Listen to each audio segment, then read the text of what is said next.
everybody. Welcome to the press conference ahead of tomorrow's game with AC Milan. We'll start with Keith Downey. If you have a question, please get my attention, and we'll try and come to you within the 15 minutes. Thank you. Keith?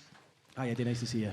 You too, Keith. I know group qualification is out of your hands tomorrow night, but what an occasion this could be at St James's Park if you win the match.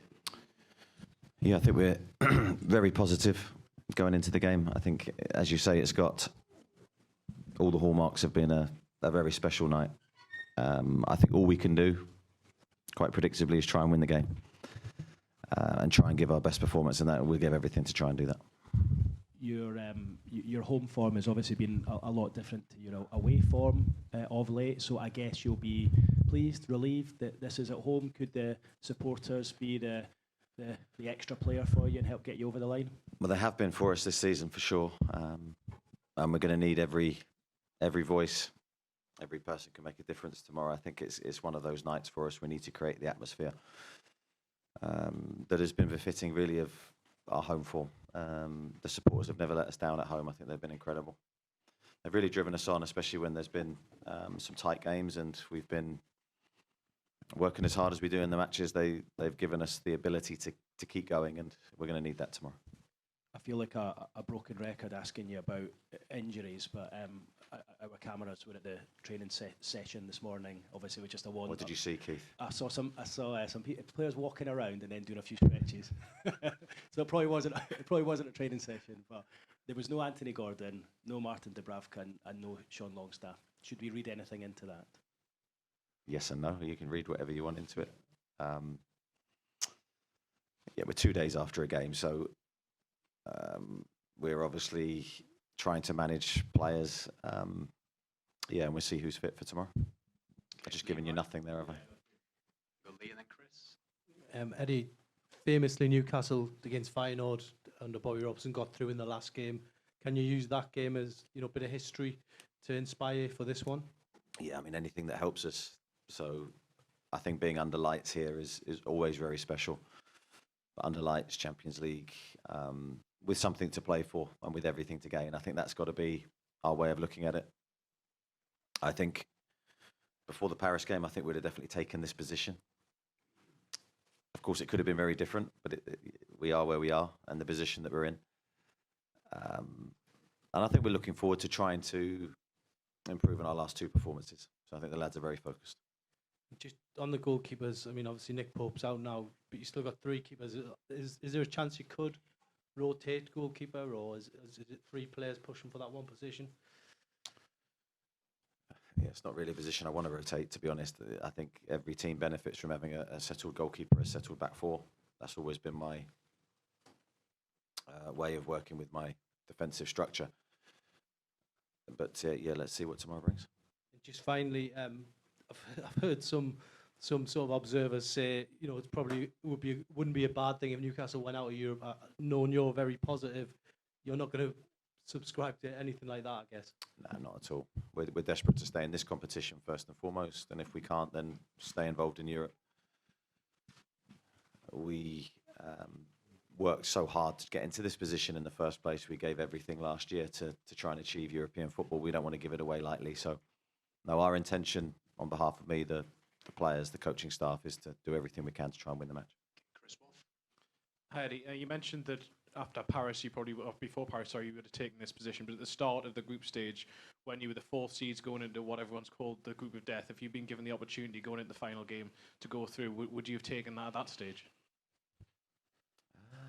I think probably. I think to be here with some kind of destiny in our hands, maybe not the destiny that we wanted, but European football still in our hands.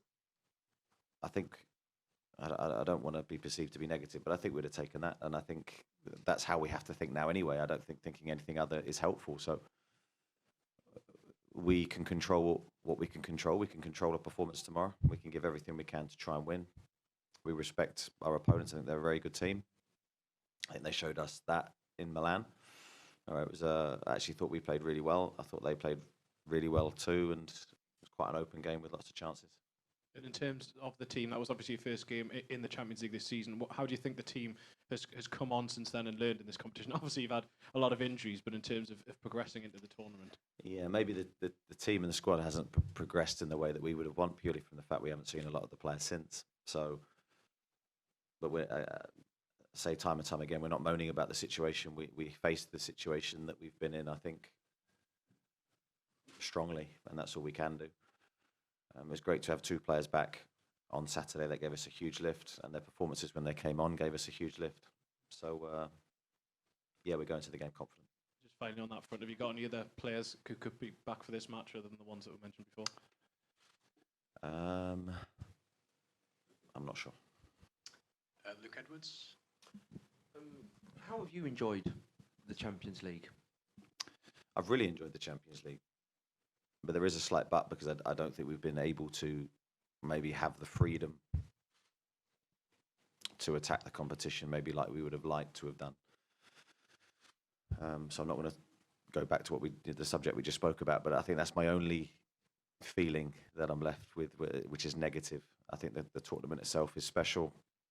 The places we've been have been incredible. The stadiums, the atmospheres, the experiences we've had here at home have also been memorable. So we have one more game, and we want to try and make this as memorable as possible. What would be your message to the fans coming to the ground tomorrow? I think to make it a magical European night, and they can only do so much. We have to do our bit to make it that. And I know I've got a thing, I know what you're going to say, but you've been heavily linked with Calvin Phillips, loan move. There's even suggestions that it's all but done. Is there anything you can say on that? That isn't correct. Okay. Greg Hope and then Damien Spellman.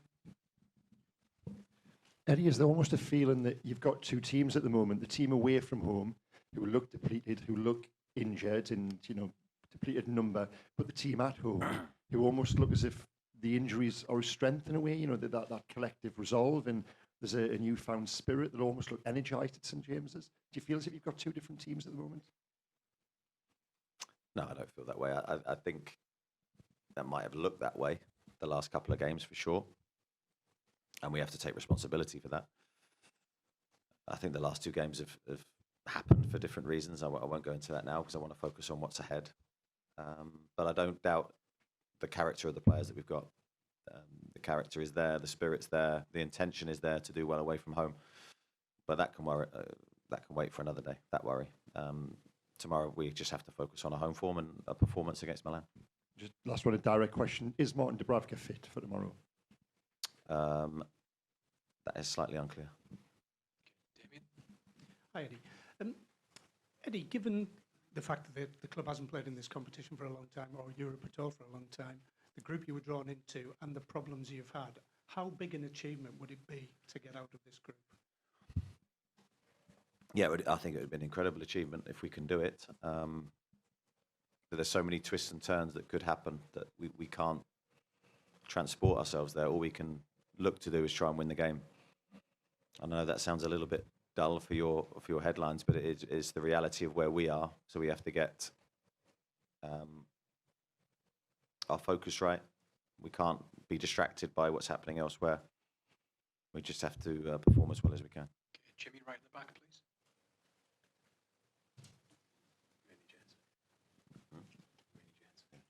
Italiano o English? Italian. Cosa pensi dell'ultimo momento che sta vivendo il Milan e se pensi che la notizia di ieri dell'arrivo di Ibrahimovic nel club possa cambiare anche solo in 24 ore la mentalità dei giocatori del Milan?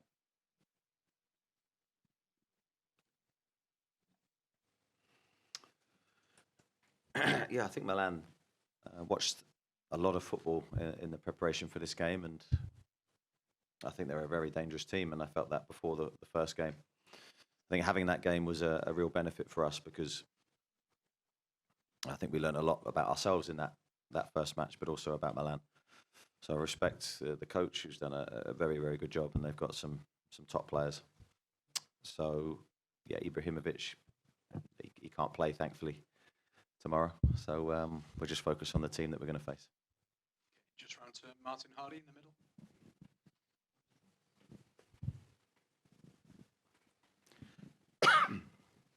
Cheers. Hi, Eddie. How hungry are you and the players to stay in European football? As hungry as you can be. Yeah, we're fiercely determined to try and go through in the Champions League first and foremost, and we want to keep a positive feeling and positive momentum with our season. So, yeah, every part of us wants to do that. The Premier League waits until we play Fulham, so we're looking forward to this test. You were probably 90 seconds away from having your destiny in your own hands. Can you use that sense of injustice tomorrow night? I don't think it's relevant on our minds at the moment. I think what's relevant is AC Milan and getting our as I said, our tactical plan right for what a difficult team to play against.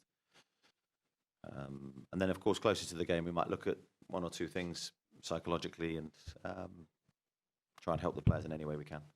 And do you think, is there an anger amongst the players, or how is their mood after the last two games? Is there a desire to kind of put things right, maybe? Yeah, I don't sense anger. I think there's a resolve, there's a commitment to try and perform better than the last two. But I think very quickly, as I said, after the Tottenham game, we had to put those games away because it wasn't helpful looking back. It's all about the future now. Scott. And then Mark Douglas. Hi, Eddie. There's been a lot of talk over the course of the last couple of games, Eddie, about kind of fatigue and the amount of injuries and whether it's, everything piling on top of each other. Does it help in some ways that this is, if you like, a one-off game now? It's a very simple equation. You've got to win the game. So in some ways, does that help the players that there's a real clarity there about what they've got to do and it is a one-off thing? Yeah, I mean, it depends how you look at it. Every game really is a one-off thing.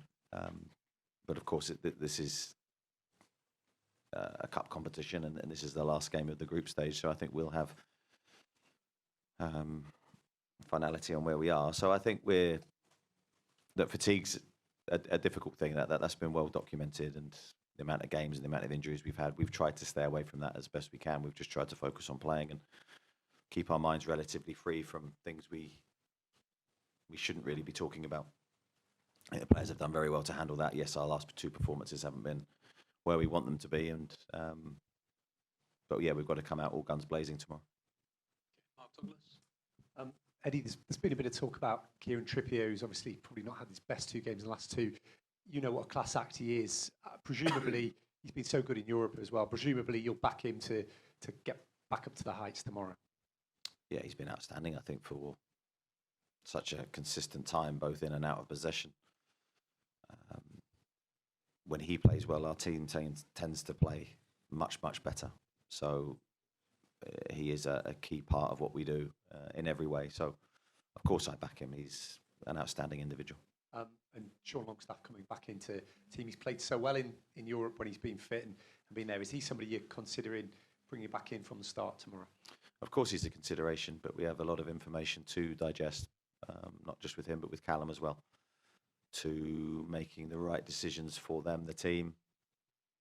So yeah, I've got some big calls to make, thankfully, for the first time in a long time. Okay, just one, Kieran, behind you, just to finish. Just one, please, Kieran. Hi, Eddie. Has Sandro given you any intel ahead of this game, and have you been able to tap into his experience at all, even though he's obviously ineligible? To a point, yeah. But of course, we'll have conversations, but I always prefer to trust my own eyes and what we see, and as I would for every game, prepare in a structured way. But of course, little bits of information that he can give us, of course, we try to utilise that. Thanks, Everett. That's all we have time for. Callum Wilson will be with you very shortly. Thank you. Thank you very much. Thank you. Cheers. Sorry about the cough.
Afternoon, everyone.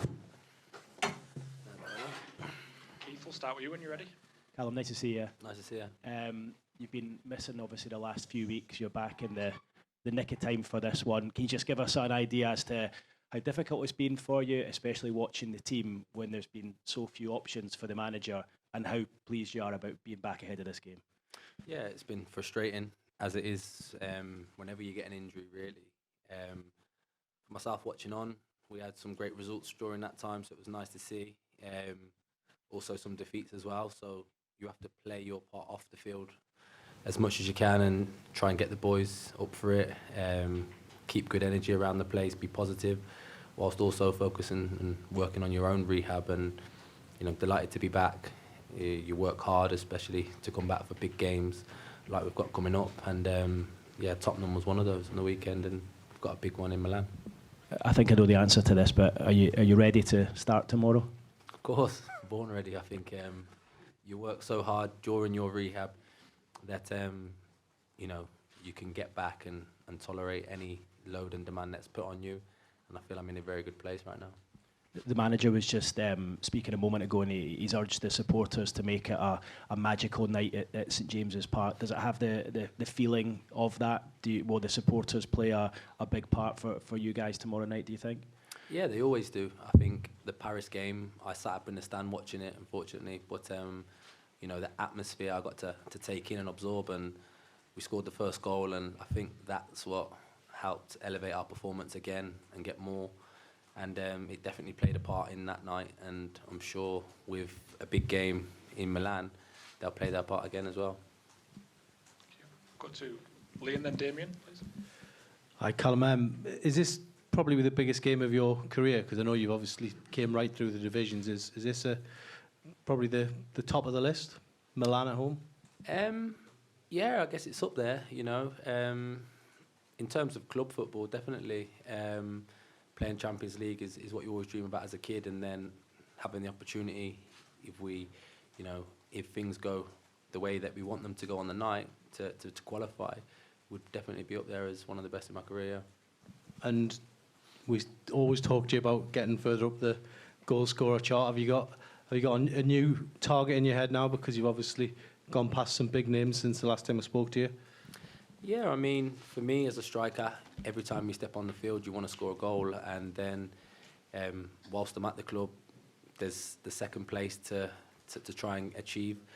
Big Al's out in front, isn't he? So unless I'm here for another 5-10 years, then I doubt I'll catch him. But, it's nice to try and write your name in the history books of such a fantastic football club. You get a board up there around the corner. Yeah, I've seen, yeah. I need my face up there as well. Callum, the fact that you've missed games in this campaign, does that make you even hungrier to have an impact now that you're available? Yeah, 100%. The kind of person I am, I'm always hungry anyway, and try and strive to be the best I can be. But when there's games, of this ilk that come around, they don't come around often really, and to be able to try and help the team get to where they need to get to, and you do everything you can to try and help them. And as a team tomorrow night, is it a case of having no regrets once the final whistle sounds, whatever happens? Yeah, just leave everything on the football field. That's all we can do. All we can do is beat the team that's in front of us. So that's what we'll be trying to do, and hopefully, things go right elsewhere. Okay, we'll go Martin and then Craig, please.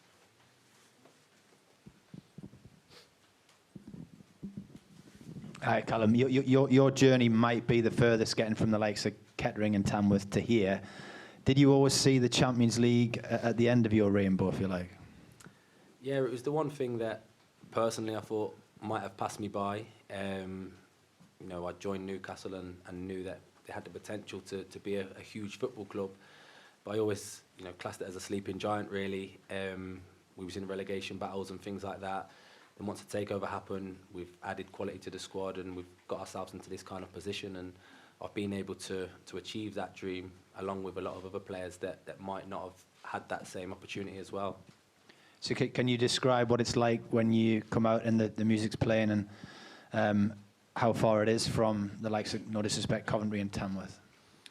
Yeah, Dortmund away was my first start, and a lot of the lads had actually started other games previously. So for me, walking across the pitch and then standing there hearing the music playing, it was a special moment inside. You look up and you could have looked back times throughout my career where you've had double ACL injuries and might have thought that this might never happen.